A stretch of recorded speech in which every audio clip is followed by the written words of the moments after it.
And I think it just goes to show that with any training that you do, you have to sort of listen to your body and be careful how you quickly increase your mileage.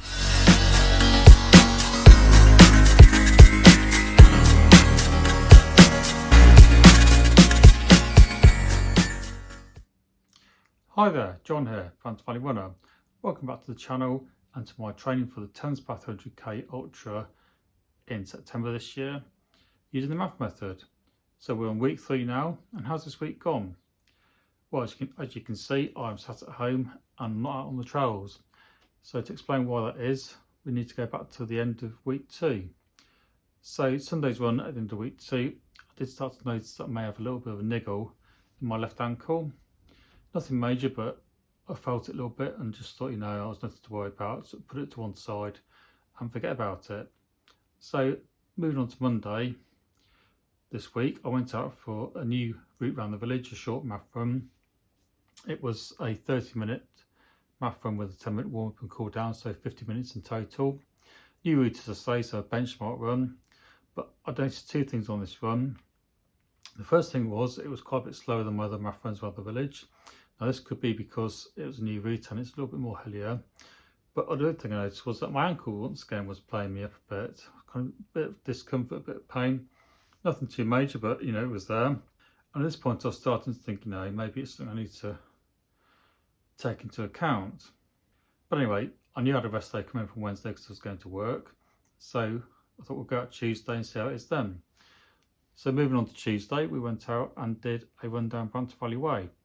Now this is the same route I've done recently on the Tuesdays, last 2 weeks. And last week I had a very good run on this route. So this week's run on Tuesday, it started off going pretty well. Had a good warm up and then the first mile was okay too. But then after that, the ankles started playing up again. And this time it got a bit worse. And it was to the extent actually that by the end of the run, it was hurting quite a bit. And also that's kind of reflected in the pace of the run. It was pretty slow in by sort of my current standards, by my current MAF pace. So anyway, Wednesday come along and I knew that was a rest day because I was at work, like I said. So that was a rest day. Thursday, I thought I'm going to have to take another rest day because I could still feel it a bit, nothing too bad, but it was there. And I thought if I don't rest it, this could develop into a big problem. So I rested it Thursday. Friday, I could still feel it a bit as well, to be honest. So I just thought, I'm going to have to rest it in as well, which I don't want to be honest. I wanted to get out, but you've got to listen to your body, otherwise you can have problems, aren't you?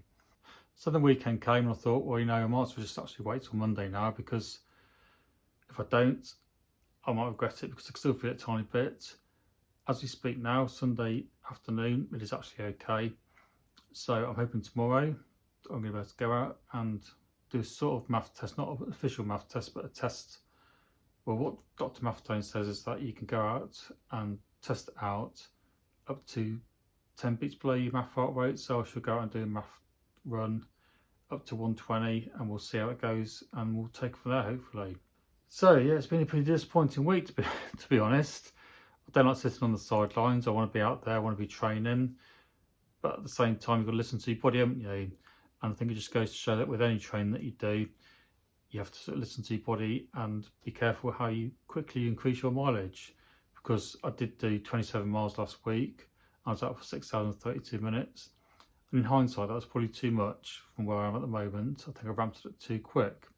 So lesson learnt there really. And moving forward, we need to take it a bit more slowly. I think I'm going to employ the 10% rule going forward once I am able to get back to normal training. So like with any training, they say increase by 10% a week, don't they? So that's what I'm planning to do.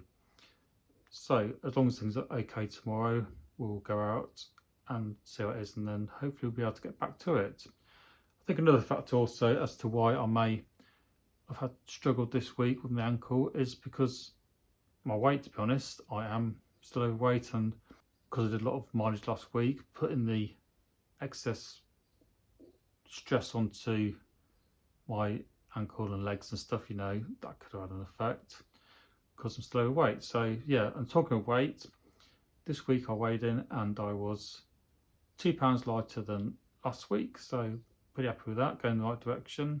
Put it on screen for you to have a look at, and that's where we are at the moment. So if you're still watching this video now, it's most appreciated. Thank you for sticking to the end and listening to where we are at the moment with the training. And if you're not subscribed at the moment, then why not consider subscribing to follow on with the journey as we go forward, and hopefully for some better news next week. And if you like the video, why not give it a like. But yeah, that's all we've got for you this time. Short video because there's not much to report really. It's been resting and hopefully things are back to normal for tomorrow. We'll go and test it out and we'll see where we are. So that's it this time. I'll catch you on week 4. Cheers for watching. Okay, bye now.